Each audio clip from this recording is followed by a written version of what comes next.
Meghalaya today observed World No Tobacco Day at the State Convention Centre, Shillong. The observation was organised by the National Tobacco Control Programme Meghalaya. Dignitaries from various line departments also joined in the observation of the World No Tobacco Day. Additional Chief Secretary D.P. Walang graced the occasion in the presence of officials from the Health, Police Department and other line departments.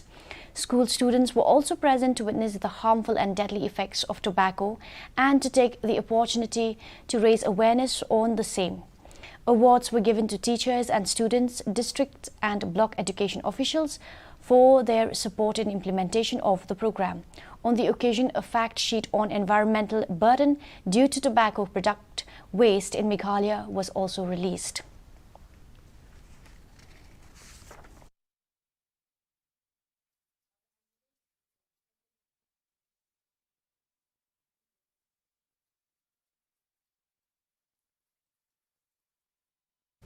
And now for the weather report.